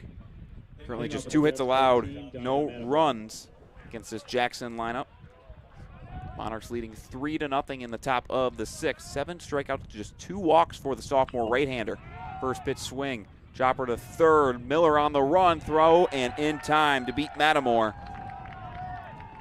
Nice play on the move by Aiden Miller at third. 1 pitch, 1 out. That was sixth. Sorry, that was silky smooth. I mean, got the in-between hop and all in one motion on the run, was able to field and flip. Aiden Miller has grown exponentially as a defender at third base over the last 2 years. That was not an easy play to make, but he made it look pretty easy coming across on a tough play where Matt tried to field it on the backhand. First pitch to the 3-hitter. Devaney watches it go by, strike 1. Matt has gone at least 6 innings. In his last 2 starts, he's been really good here as of late. Struck out at least 4 more batters now in 5 straight starts. He's 2-0 this year in 3 starts at home in 16 innings.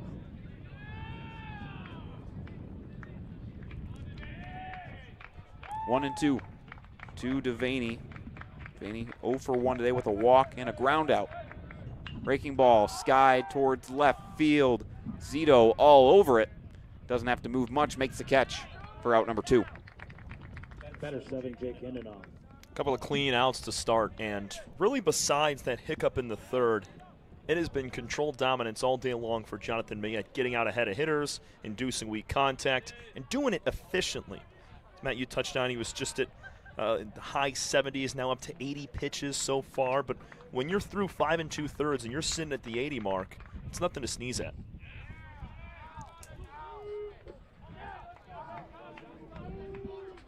Foul tip for strike 1 to the cleanup man, Hindenaw. Hindenaw trying to at least get a ball in play after going down on strikes each of his first 2 times.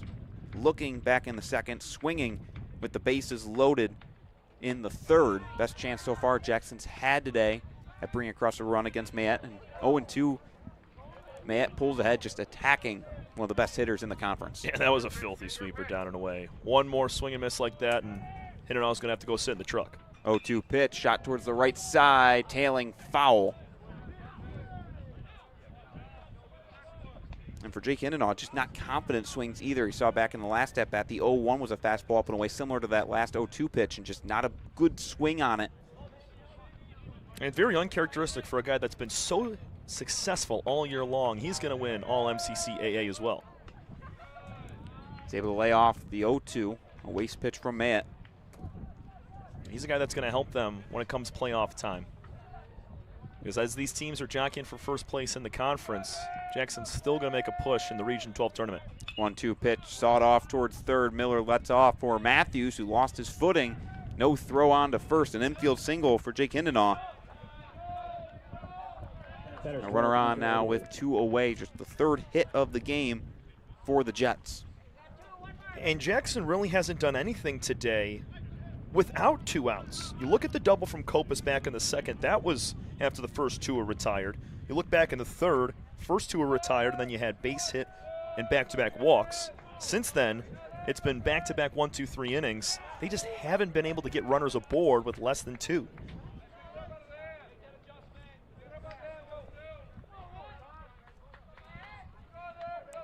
Hunter Edwards, the freshman, trying to keep the inning going, maybe put together a 2-out rally for Jackson. 0-1 outside corner. Mayette thought it was a strike. Morrison thought it was a strike. Doesn't get the call, however, from Courtney Thompson. I'm with the pitching battery there. That looked real good.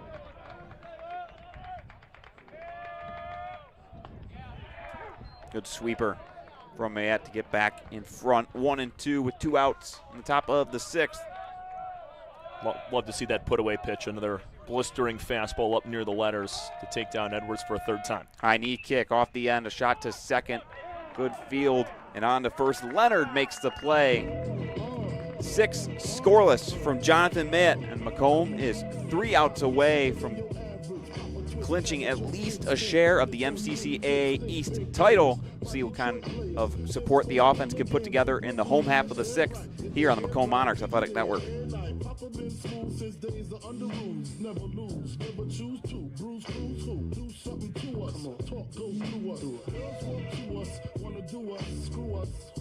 Yeah, Papa and Pump, close like Starsky and Hutch, stick to clutch. Yeah, I squeeze 3 at your cherry M3, bang every MC easily. Take that. Recently, frontin' ain't saying nothing, so I just speak my peace. Keep my peace. Cubans with the Jesus peace, with my peace. Packing, asking who want it, they got it, flaunt it. That Brooklyn bull, we on it. Biggie, biggie, biggie, can't you see? Sometimes your words just hypnotize me, and I just love your flashy ways.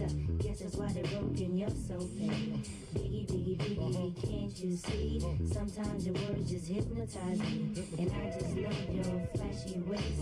Guess that's why they're broken, you're so petty. I put the NY onto DKNY. Miami, DC, prefer Versace. That's right.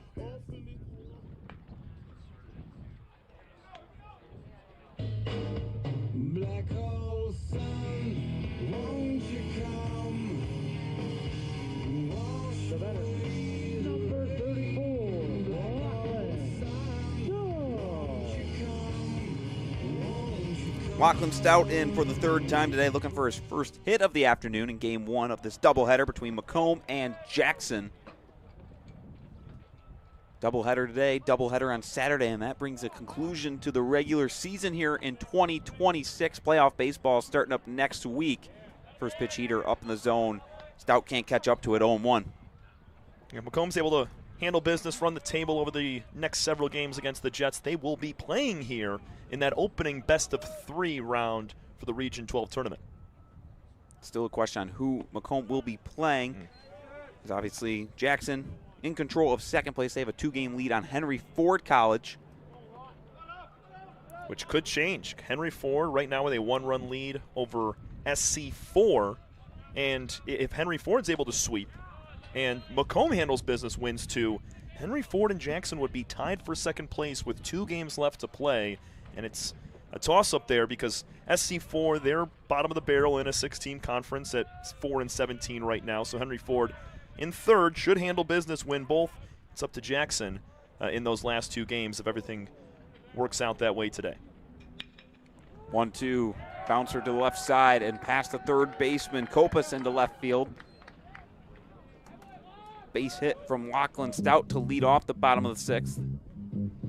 Good to see Lachlan get going after an 0-for-2 start. And another leadoff man aboard. Macomb has done it more times than not today.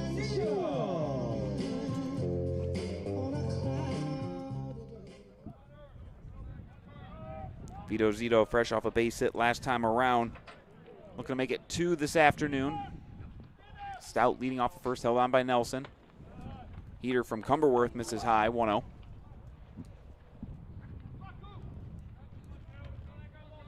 Keep an eye down there in the Macomb bullpen. Just some light stretching. No throwing yet in that bullpen. Venture to say Mayette's coming back out for the 7th. Good bounce back pitch from Cumberworth to even at 1-1 as Matt currently through 6 innings, has thrown 89 pitches. He did throw the complete game last week against SC4. 1-1 beats Zito on the inside with the swing, 1-2. Really nice pitch from Cooper, going high and tight on Zito, a guy that traditionally hits it the opposite way. If you can keep it on the inner half of the zone, you're in a good spot. Swing and a miss, strike 3. Zito down on strikes. You ready? Cumberworth picks up a huge K for the first out of the inning. Now it'll be Brett Leonard. Still looking for his first hit of the day after one of the best weeks you will really ever see between the 6 games against Terra State and then the 2 doubleheaders against SC4.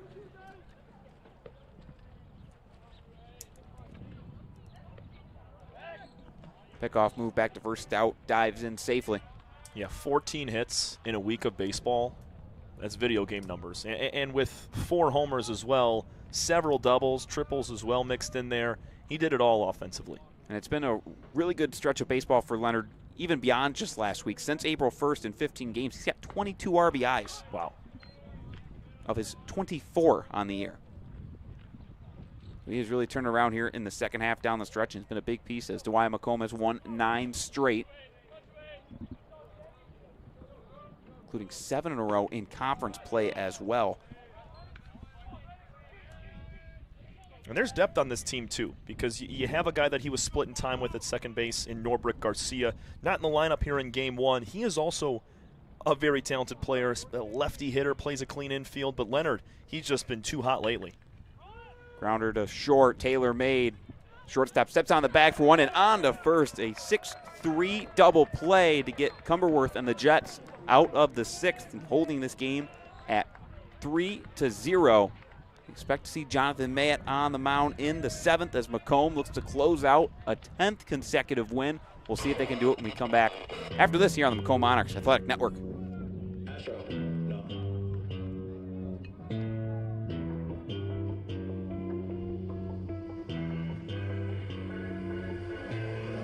What you know about rolling down in the deep? When your brain goes numb, you can call that mental freeze. When these people talk too much, put that in slow motion. Yeah, I feel like an astronaut in the ocean. Ay, what you know about rolling down in the deep? When your brain goes numb, you can call that mental freeze. When these people talk too much, put that in slow motion. Yeah, I feel like an astronaut in the ocean. She say that I'm cool. I'm like, yeah, that's true. I believe in G.O.D. Don't believe it. She keep playing me dumb. I'm a player for fun. Y'all don't really know my mental. Let me give you the picture like stencil. Falling out in a drought. No flow rain wasn't pouring down. See that pain was all around. See my mode was kinda lounge. Didn't know which way to turn. Flow was cool, but I still felt burned. Energy up, you can feel my surge. I'm everything like this purge. Let's just get this straight for a second. I'ma work, even if I don't get paid for progression. I'ma get it. Everything that I do is electric. I'ma keep it in motion, keep it moving like kinetic. Yeah. Put it in a frame, better know I don't blame everything that I say. Man, I seen you deflate. Let me elevate. This ain't a prank. Have you walking on a plane? Leading off for the Jets is 20 Jackson Kopis. 3-0 Macomb, top of the 7th in Game 1 of this doubleheader between first place Macomb and second place Jackson College. 2 games separating these two teams in the MCCAA East standings. 4 games to go. Macomb has a chance to clinch at least a share of the conference title. If they close out this inning with the lead, would be their 3rd straight shared title, looking for their first outright title since 1987. Matt Merrifield joined alongside Tom Cavanaugh as Macomb looks to close this one out. 1-0 pitch finds the corner up and away. Strike one, 1-1. Kopis with the only extra base hit today for Jackson, that double back in the 2nd, but facing the 6, 7, 8 hitters to begin the 7th. Fly ball right field on the 1-1. And Grindy all over it. Can of Corn makes the catch, 1 away here in the 7th. Walker Fortune now comes up trying to get a rally started for the Jets as the offense has only had 1 threatening inning as they've left 4 runners on base in this game. 1 last inning. They had the bases loaded with 2 outs back in the 3rd, and then Mayett was able to come through with that big strikeout against Hindenaw. First pitch to Fortune, fastball up.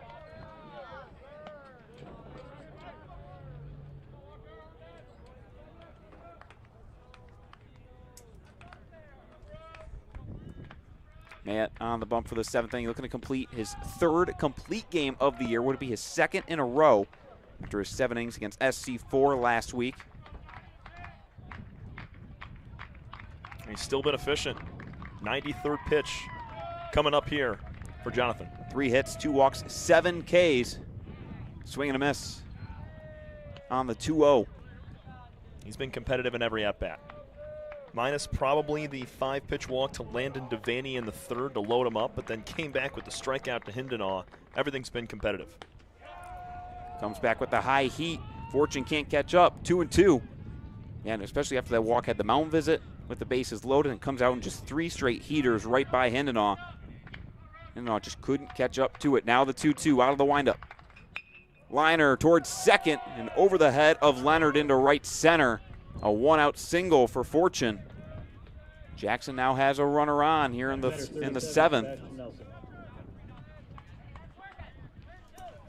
Great swing there from Fortune, and I got to tip my cap to Jonathan Mayett. We're in the 7th inning. That's the first time all game that Jackson has found a base runner before 2 outs. Mayette has retired the first 2 batters in each of the first 6 innings up until right now. Fortune leads off the first, now it's Deshaun Williams coming in as the substitute runner, with Fortune being the catcher. Slow roller to second. Leonard comes over and makes the easy play at first for the out. Runner moves up to second, but 2 gone in the top of the inning. Great range from Leonard. Able to range over, make a play. Pinch hitter, but we have time coming as mound visit for Macomb with runner on second. 2 outs in the top of the 7th of a 3-0 ball game. Good play by Leonard. Obviously, was going to be almost impossible to even try and get the out at second. Just picking up the ball, throwing it to first, picking up the easy out, because that runner on second doesn't mean anything with the 3-0 lead. Right. I was going to touch on the fact that he does have 12 stolen bases. Maybe not a stolen base attempt is in play here, but just being able to score easily on a base hit here from the pinch hitter. Jackson Watkins, 13 hits, a double, a triple, 3 home runs for the power hitting lefty. Trying to keep this game alive. Freshman Jackson Watkins steps in. Big cut and a miss, strike 1. Watkins hitting .289 this year, went 1 for 7 last week against Mott across the 4 games. Only played in 2 of them, and he's behind on another heater, 0-2. Has to reset the bucket on top of his head. Macomb a strike away from clinching another share of the MCCAA East. 98 pitches on the afternoon for Mayette. Sets at the belt. High knee kick. Strike 3 looking on the outside corner. As Jonathan Mayette and the Monarchs blank the Jets in game 1 of the doubleheader and clinch another share of the East Conference title. And all they have to do now is win 1 of their final 3 for their first outright championship since 1987. Unbelievable stuff from Jonathan Mayette in his last 2 outings, but especially today. In just over 100 pitches, Mayette goes 7 innings, 0 runs, 4 hits, and 8 strikeouts. Marvelous stuff, nearly hitting his career high of 9 punch-outs. But, I mean, come on, man. 14 innings with just 1 run allowed. He notches his very first complete game shutout, and you also had key swings from the middle of that lineup. The power guys that have gotten you to this point helped you clinch a 3rd straight MCCAA East title. Grindy, Miller, Diebel all coming through with hits, and 2 of those with 2 outs. So some clutch swings from the big hitting guys, a lot of the veterans of this team. Well done, Macomb. Well done, head coach Nick Caruso. And these guys will be heading to the Region 12 tournament with that win. Another strong performance yet again. Had the 6 scoreless innings 2 weeks ago against Schoolcraft, went 7 innings last week against St. Clair County with just the 1 run. Struck out 6 in both of those outings and was somehow able to even top that with the complete game shutout, his first of the year, with the 8 Ks to boot as well, as Macomb picks up the 3-0 victories. We look back over the final box score between these 2 squads. 3 runs coming in to score for Macomb. Zach Grindy with an RBI going 1 for 3. Aiden Miller 1 for 2 with an RBI single. And then Buster Diebel with the multi-hit day. He had a 2 for 3 afternoon with an RBI single as well. And that single he had back in the 2nd was the eventual game-winning run with the 3-0 score. Final pitching line for Jonathan Mayette. 7 innings, 4 hits allowed, no runs, 2 walks, 8 Ks, 101 pitches against 27 batters faced. And he picks up another win. As on the Jackson side of things, their starting pitcher was Luke McCunick.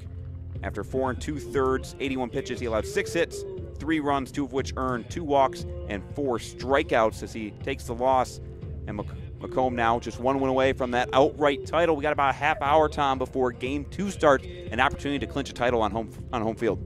Yeah, you got to come out and try to find a win here. But Mayette in a spot where you needed a win, just take a little bit of pressure off the next several games because think about it, if you lose here in that opening game, it then becomes a 2 of 3 to end it. But monkey off the back, winning game 1 here. Now you're playing with house money. go win Game 2 and win it outright for the first time since '87. Yeah, 10 wins in a row. Why not make it 11 to close out home field and make sure that those games on Saturday don't mean too much before playoff baseball starts up next Thursday. But we're going to take a quick break. Thank you for tuning in here from Macomb Baseball Field as the Monarchs win by a score of 3-0, clinch a share of the MCCAA East title for the third consecutive year. The link's going to close. There's going to be a new link for game number 2 of this doubleheader right here on the Macomb Monarchs Athletic page. So make sure to just click on that new link. About a half hour away from first pitch between Macomb and Jackson as the Monarchs look to close in on an outright conference title for the first time in almost 40 years. Thank you all for listening. For Matt Merrifield, Tom Cavanaugh, Macomb victorious 3-0 here